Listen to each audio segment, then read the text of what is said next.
welcome to the first episode of the Locker Room Rundown podcast. My name is Michael Fowler. Alongside me is my co-host Chandler Burke. We are both very avid fantasy football players, so this podcast is going to be fantasy football. In today's pilot episode, we've got the top fantasy performers of the week, some fantasy busts of the week, and some potential waiver wire pickups for you all to pick up for the next upcoming week. So without further ado, let's get right into it with the top fantasy performers of the week.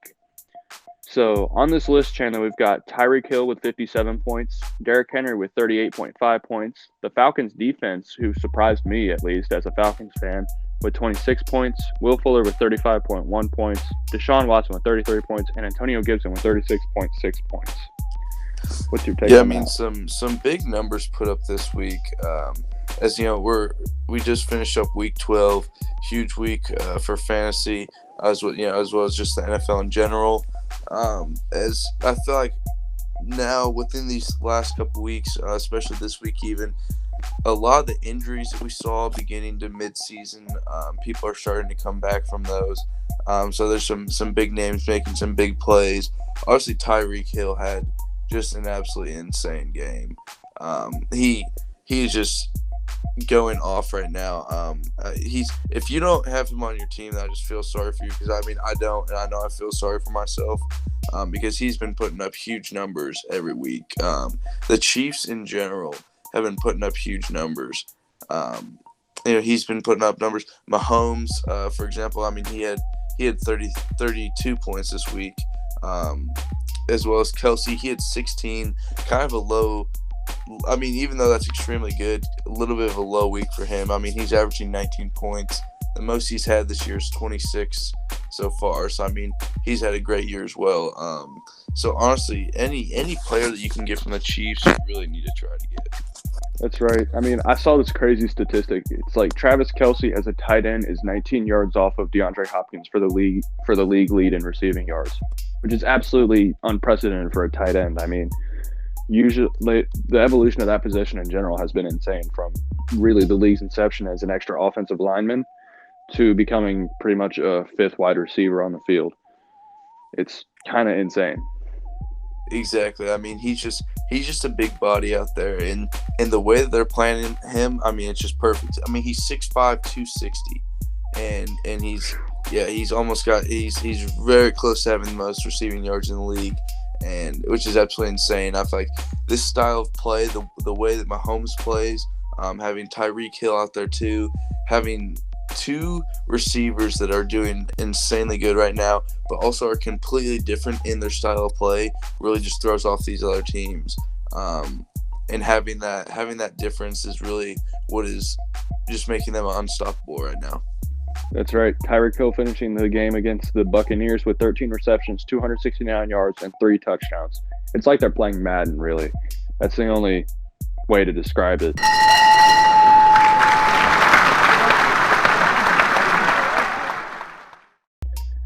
The surprise of the week. Who was that for you, Chandler? The surprise of the week. I'm just going to have to go with Tyreek Hill. 57 points. That is just... I don't think there's been any other players gotten even close to that this year. That is just absolutely ridiculous. That's right. I had him on my in my league I have with my family going. It shows me like the percent chance I have of winning a fantasy matchup. Before the Chiefs played, I had a 1% chance of winning. After Tyreek Hill finished his game, I had a 100% chance of winning. It was insane. I don't think I've ever seen anything quite like it in my 3 years of doing fantasy. No matter who you had and what your team was looking at, I have one person in my league who has not touched their team since the first week. They have not managed their team at all. They lost their login and haven't been able to get on. And so pretty much they should have, at one point, kind of during the midseason, they had some injuries and bye weeks and stuff, and they were averaging around 60, 70 points, sometimes even less. And now they've won 3 straight weeks in a row, which is just absolutely crazy. Tyreek Hill obviously going off. He went from, he was averaging around 18 points at the beginning, The average hasn't changed too much, but now these last 3 weeks going 33 points, 27 points, and now 57. He was a smart investment for sure if you picked him up in the draft, and he's definitely going to be a first-round pick next year after this year. But the surprise of the week for me, though, it has got to be this Falcons defense, holding the Raiders to 6 points, 5 total fumbles, and an interception. That's in scoring 26 points on their own. I mean, for a team that for a special team / defensive unit that had a team high of 6 points all year long, going off for 26 points, especially with the injuries and just the general play of the Falcons defense all year, that was just a shock for me. Oh yeah, most definitely. I mean, you do not see defenses scoring points like that at all. Another defense to recognize will always be the Saints. They got those 4 points for the 1 to 6 points allowed. 2 points because they had, or 4 points because they had 2 interceptions. 1 fumble recovered, 1 sack, and then also they got those 3 points for the 100 to 199 yards allowed. Grand total of 14 points. Obviously not anywhere near the Falcons, but still, they really got their points spread across the board. To be fair, though, they were playing a team that was starting a practice squad wide receiver at quarterback. That is true. That is a good point. I mean, either way, the points are points. Right. I mean, you got to look at those matchups and capitalize when you can.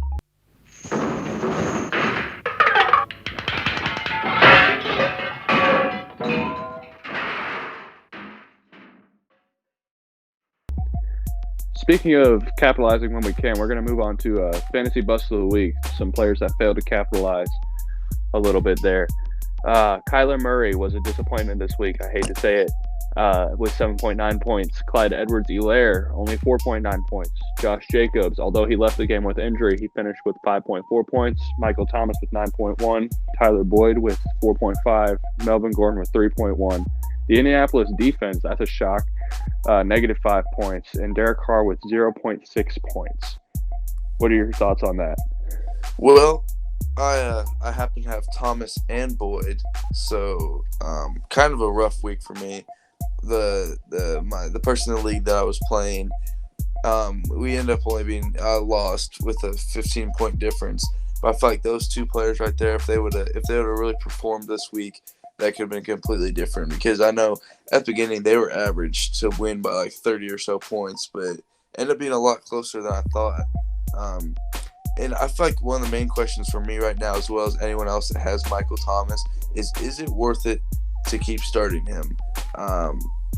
Fantasy keeps giving him these good projections, and obviously being out from week 2 all the way to week 8 hurt a lot. And then coming back, he scored 10 points and then 4.7, and then had a great game against Atlanta where he scored 19. And then back to 9 points. And so far, he's been extremely inconsistent. So the big question is, do you keep starting him? What would you say, Michael?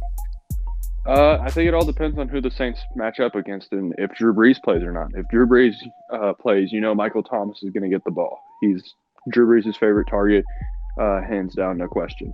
However, if Taysom Hill starts, I wouldn't necessarily play any Saints wide receivers because he's a run-first quarterback. The Saints are going to adjust their playbook to Taysom Hill's strengths and not Drew Brees' strengths.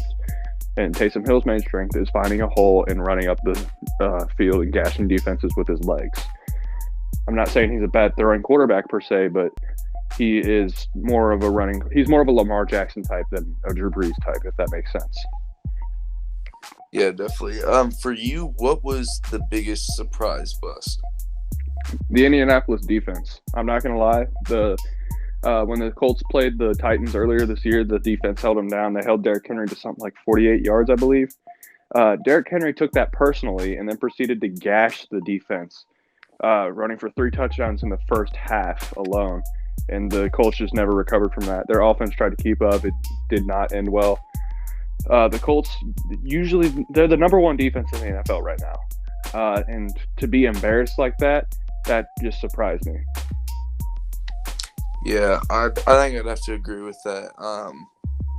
Just seeing the way they were playing, it was just like, it was really just a poor performance overall.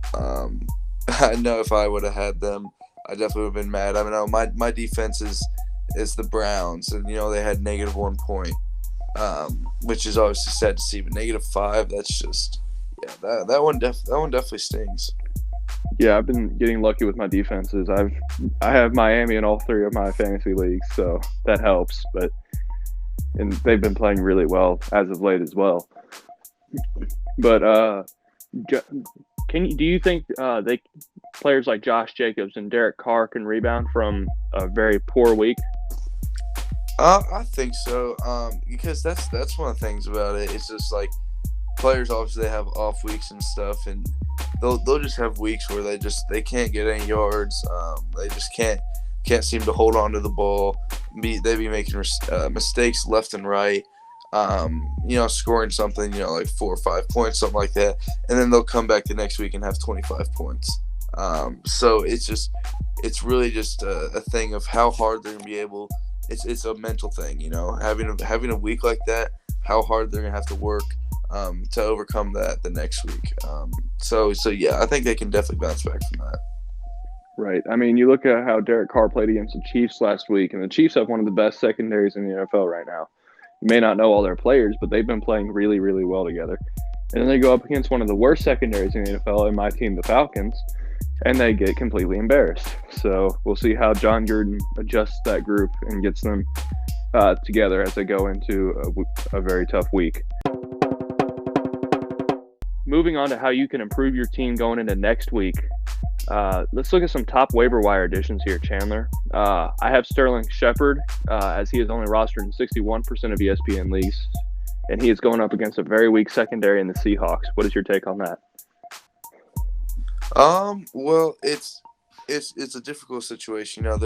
There's so many different factors that go into it. I feel like that's kind of ridiculous a little bit. I feel like those numbers are a little bit low.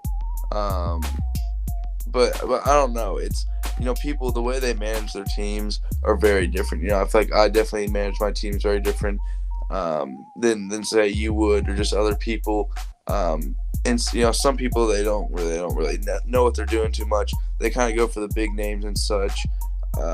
Some people, they'll go to the players tab on fantasy. They'll go to all players or whatever, and they'll see like for example Ryan Fitzpatrick. He had 19.2 points this week. They might pick him up because they need a new quarterback, but then he's rostered in 21.5%. So people, they don't be doing the research, and just be kind of looking at the base information that they see. Right, and I mean, with him only being rostered in 60% of leagues, I mean, it definitely varies if he's there in your league. I would personally pick up Shepard, although the Seahawks defense has been playing a lot better as of late. They are still the worst secondary per stats on ESPN in the NFL. Who does not have the worst secondary in the NFL per ESPN is the Packers defense, and they are going up against an abysmal Philly offense next week. They are only rostered in 44% of leagues. I think that's a shout, don't you, Chandler? I do. Yeah, looking at that stat, it's only gone up 2% in the last day, which is kind of, you would think. I guess considering this week hasn't ended, I know there's gonna be people that are gonna be trying to claim them, considering they're going up against Philly. They did put up 14 points against Chicago this past week. They've been pretty inconsistent, but it's if you're smart and you know how to manage a team, it's a week by week thing. Making changes, seeing who's playing who.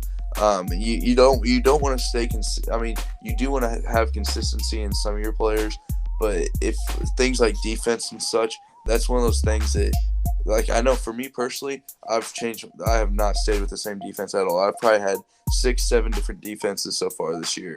Then again, I have Mahomes as the quarterback, Tyler Boyd, Michael Thomas, Travis Kelce. For the most part, those 4 players have been somewhat consistent. Michael Thomas, haven't got to play him too much. He's been hurt. But in some of the bigger positions, having consistency is really good. But for a thing like defense, being able to switch it up and such is also something that's really key for people. Right, and you have to stay versatile with pieces like your defense and even a few receivers. Like I know Will Fuller just got suspended for the last 6 games of the year, so you have to be flexible and find another receiver. Even your quarterback. I got lucky and I lucked into getting both Kyler Murray and Aaron Rodgers in most of my leagues. So you just have to be flexible, you know. Yeah. Also, keeping your bench updated. I know this last week I definitely was slacking because getting trying to see into the future a little bit. So trying to get your bench updated for 2 weeks in advance, so that you know that you're gonna be able to secure those players that you really want. Because looking ahead, like at things like bye weeks and such, right now my bench is just absolutely awful. I scored about 20, 25 points between my entire bench. I have, Ayuk who's out, Johnson who's injured, Jackson who's injured as well.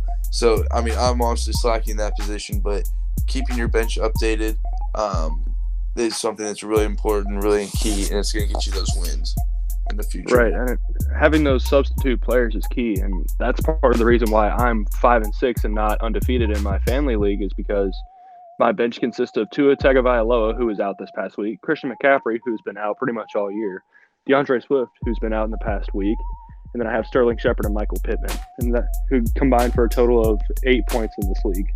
So, it is what it is, but you got to keep your bench updated. That's how you win games.